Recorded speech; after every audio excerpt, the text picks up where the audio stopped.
I'm Jolene Wynn, and this is the Porn Addict's Wife podcast, episode number 211, How to Heal Resentment.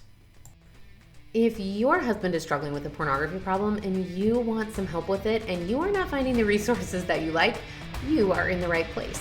My name is Jolene Wynn. I am a certified life coach. I am an active member of the LDS faith, and I am the wife of a former porn addict. And on this podcast, I am going to share with you the tools that you need in order to start your healing journey. This is where I'm going to show you how to dive deep into intentional living, how to rekindle connection with your spouse, how to manage all that emotional turmoil that you're feeling, how to break the addiction cycle that you have to your husband's addiction, and tell you all of the ways to do that and start healing. I am so glad that you're here, and I can't wait to get started. Let's go. Hello, my ladies. I'm so excited to talk to you guys, as I always am. I know that sounds crazy, but I really am always so excited to talk to you. And I would love for this to be more of a two-way conversation. So for any of you guys who are interested, come follow me on Instagram at Jolene Wynn Coaching and message me, because I am on there. I run my own social media account, and I would love to see you there and to chat with you and to hear your story and your thoughts and to have it be more of a two-way conversation. And to know what you're struggling with, shoot me a message. Tell me what you want me to do a podcast episode on so that I can actually do things that are beneficial for you. This is a podcast for you, and I wanted to do, it to be helpful for you. And that brings me to the topic today, which is how to heal resentment, which I did a masterclass on just a few weeks ago. And everyone loved it. It was so powerful. And I've actually turned it into an online course. So if you're struggling with resentment and you want to be able to access that material, all of those calls have been recorded and you can access that online. I've turned it into an online course. Go to jolenewynn.com/courses. You'll be able to see all the online courses that are available. This is a great option, especially for those of you who aren't able yet to afford my coaching program or want a taste of what it's like first before you make that investment. These are just one-off courses that you can sign up for and enjoy today. So you get access to all the recordings, do the exercises along with them, all the materials in there, and you will get a little taste of my program, but also be able to work through them. So this Healing Resentment Masterclass is one that I taught inside my program just a few weeks ago, and I wanted to dive into it here because I had so many people message me about it. Now, before we dive in, before I forget, again, all my little entrepreneurs and coaches, I have a free business workshop that I'm doing in June 24th to the 27th. Go to my website, jolenewynn.com. There is a business workshop tab. You can register for it today. In that workshop, I am going to be teaching you and working you through how to solve any problem in your business, whatever that problem is right now, whether it's you don't know how to get started, or you want to be making more money, but you're not, or you don't know how to sign clients or do a consult, or maybe should you even do consults, or what website do you use? All of those, whatever the problem is that you're facing in your business, bring it to this workshop. It's a free 4-day workshop where I'm actually going to be doing this with you. I'm going to be walking you through a very simplified formula that I've created, a process to solve any business problem, and I'm going to be helping you do it. So again, go register for free, June 24th to the 27th. I can't wait to see you there. Okay? All right, ladies, for those of you who are not coaches or entrepreneurs, I'm talking to you. And for even entrepreneurs, let's go. Let's talk about resentment and how to heal it, because resentment can show up in so many ways. When I started the Healing Resentment Masterclass, the first question that I asked is, who do you feel resentment toward? Or what do you feel resentment toward? And that's a very powerful question that I don't want you guys to skip. Many of you might have someone immediately come to mind. Maybe it's a parent, or maybe it's your spouse, or maybe it's a sibling, or a neighbor, or a best friend. But sometimes you can often also feel resentment toward something inanimate, an inanimate object. You might have resentment toward your first car. You might have resentment toward the town you grew up in, toward your church youth group, toward the religion you had growing up. Resentment is not specific just to personal relationships. And so I want you to just Get curious with that question and allow whatever it is to come up, and don't judge yourself for it. Don't try to talk your way out of it. Again, the only way that coaching works is if you are honest with yourself about what comes up, okay? So ask that question, who do you feel resentment toward, okay? Now, when you do the Healing Resentment Masterclass, I do you a couple of exercises between recognizing that, and we talk about why, and that I'm not going to dive into right now, but I want to clearly identify and define what resentment is. And today I really want to dive into what creates it. Because when we know and understand what creates it, we can start unhooking, start breaking down all of the threads that are running it. Okay? So first of all, what is resentment? We can't heal it if we don't even know what it is. Resentment, by definition, is a bitter indignation at having been treated unfairly. It is a feeling. Resentment is an emotion that we feel because we think things have been unfair. That's part of it. We're going to dive into many of the reasons, and this is just a brief overview. If you do that Healing Resentment Masterclass, which if this podcast episode resonates with you, I highly recommend going and doing that so you can dive deeper and actually heal through this. All of these that I'm going to start going through, we go deep into in that class, okay? So what causes it? What causes this emotion of resentment, this bitter indignation that we feel? Number one, which tells us in the definition, is the idea that something was unfair, right? So resentment is bitter indignation, which is just a feeling, at having been treated unfairly, right? If you think something is unfair, then that is what's going to create resentment. Does that make sense? Often this is just a resistance to our current circumstance. If you think about, let's say, your marriage and how it is right now, often if we don't like how it is, we don't want it to look this way, we resist that it looks this way, we will tell ourselves that it's not fair. I didn't sign up for this. It's not fair. I'm the one that's putting in all the work, all the effort. This isn't fair. And that's what creates that feeling of resentment, those kinds of thoughts of unfair and a resistance to what our circumstance currently looks like. Does that make sense? A lot of times this comes from this idea of self-sacrifice, right? This isn't fair. I'm the one that's put in all the effort. He hasn't. I'm the one that I'm listening to podcasts. I'm doing all this self-improvement stuff. He's not doing anything. That's not fair. I'm the one that puts in 99% of the work around the house. He should be helping around a lot more. That's not fair. It's this self-sacrifice of I'm doing so much. This person isn't showing up the way that I want them to. That is a resistance to my current circumstance. I don't like that it looks this way. It's not fair that it looks this way. Now, if you guys have followed me for a while, you know that we often use the definition of fair incorrectly.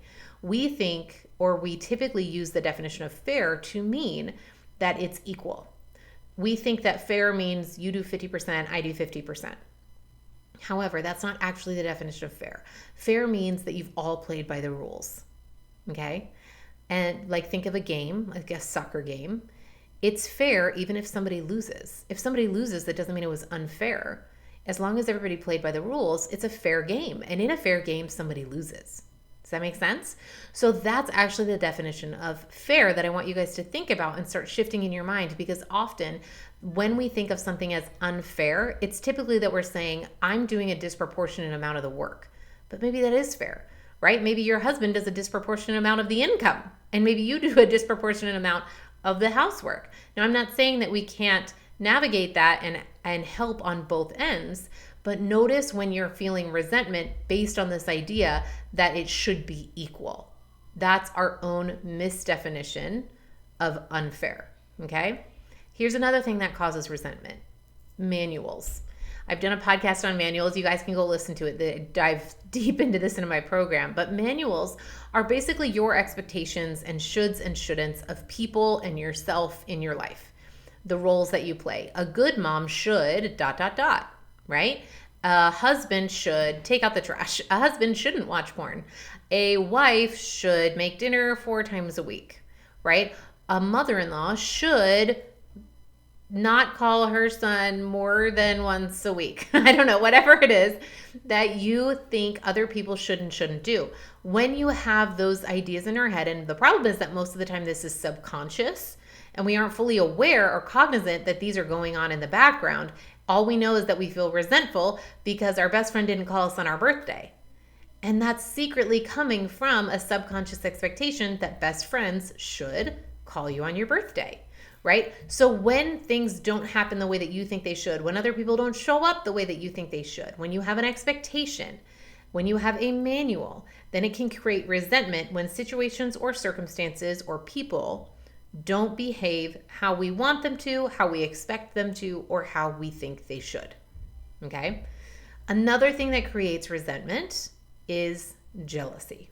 Okay? And jealousy is just a feeling or showing envy, right, which is a feeling of someone or their achievements or their advantages. Now, what is envy, right? We know it's a feeling, but it's a feeling of discontented or resentful longing. Jealousy is they have that thing and I don't, and I want it, and it's a little unfair. Okay? Jealousy doesn't necessarily have to be negative. We often think of jealousy as a negative thing. I have recently been playing with the idea that it's not.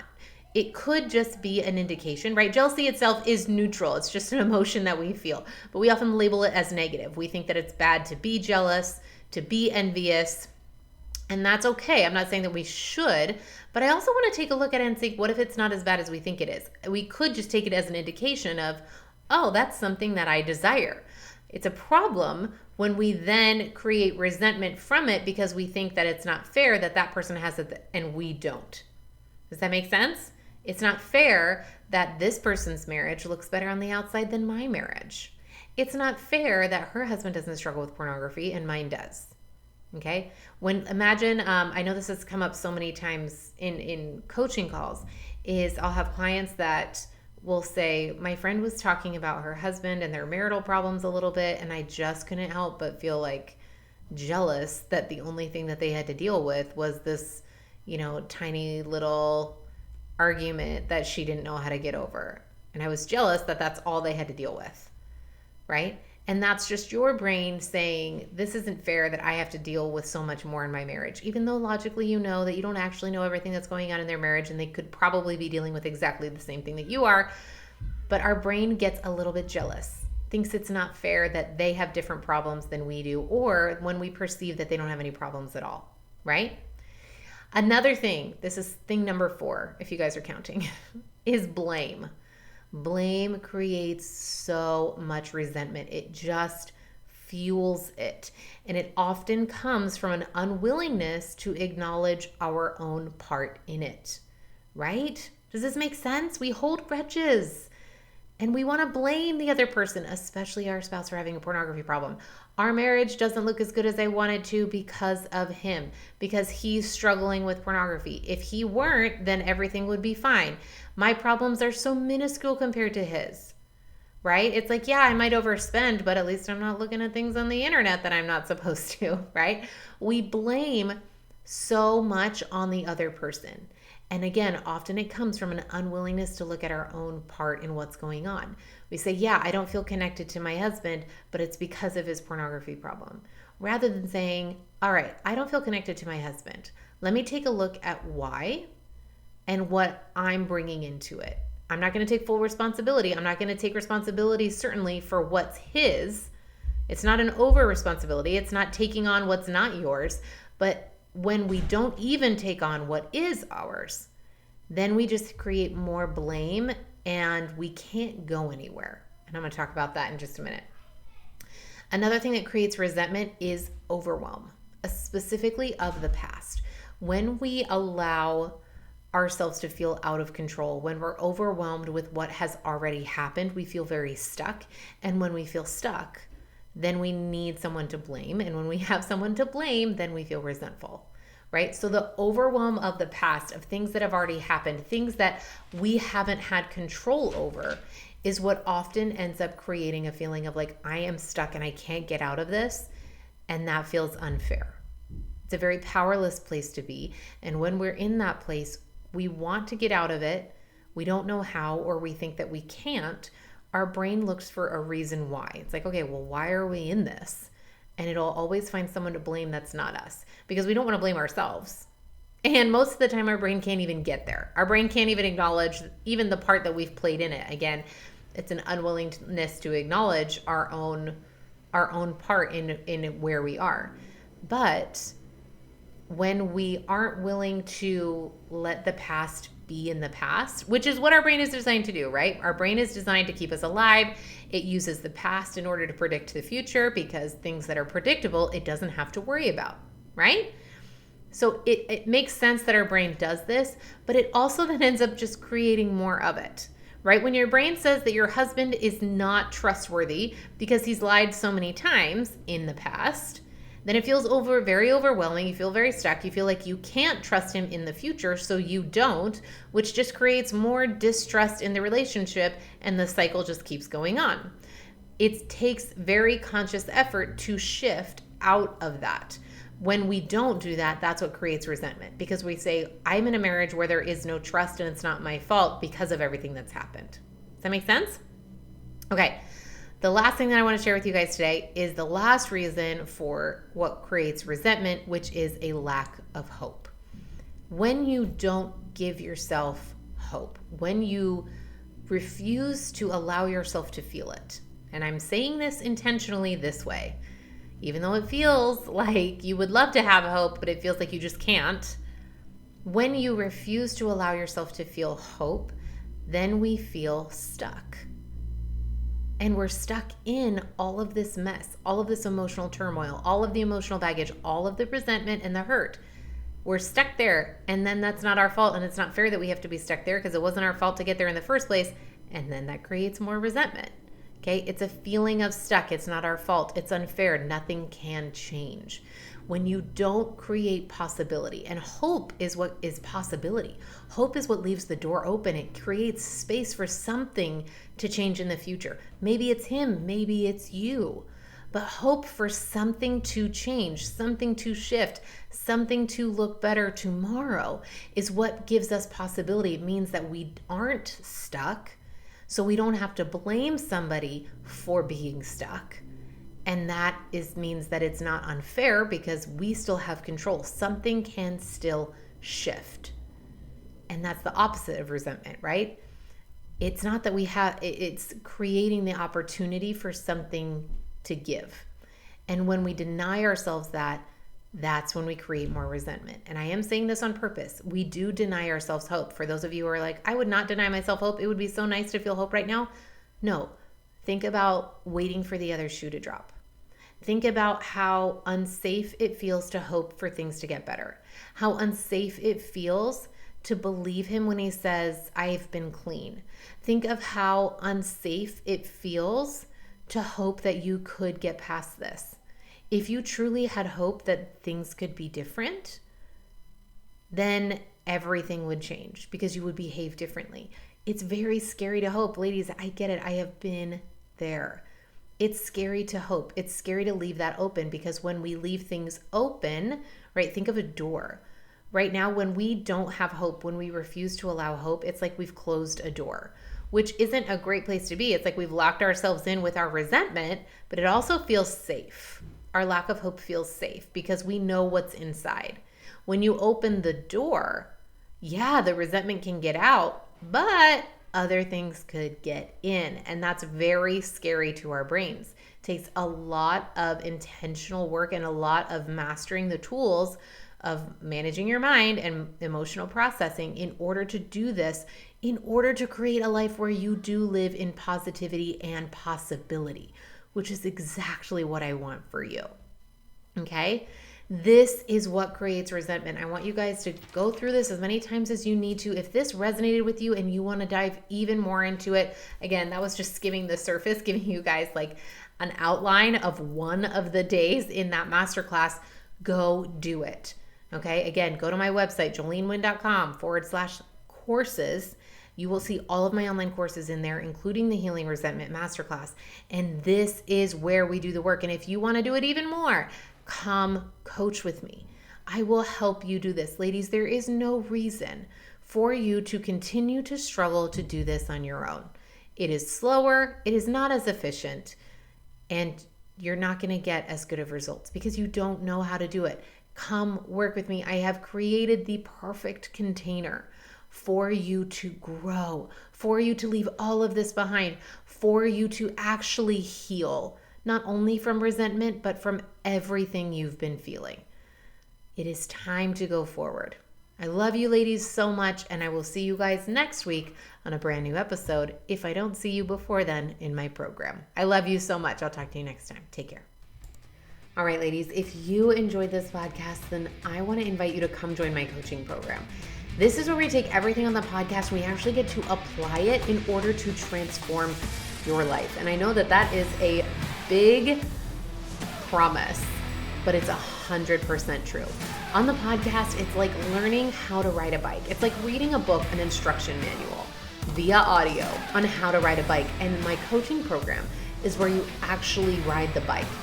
And that is what creates the transformation. This is what actually enables you to go from point A to point B, to actually create the transformation that you are seeking. If you are feeling stuck, if you are feeling like you are loving everything, but you just can't see the end from where you are now, then I want to help you. Come work with me one-on-one. I have a lifetime access program, which means it doesn't expire. You come work with me, I will help you every step of the way and work with you personally to make sure that you get where you want to go. I can't wait to see you there. Head to my website today, joleneWynn.com, and sign up.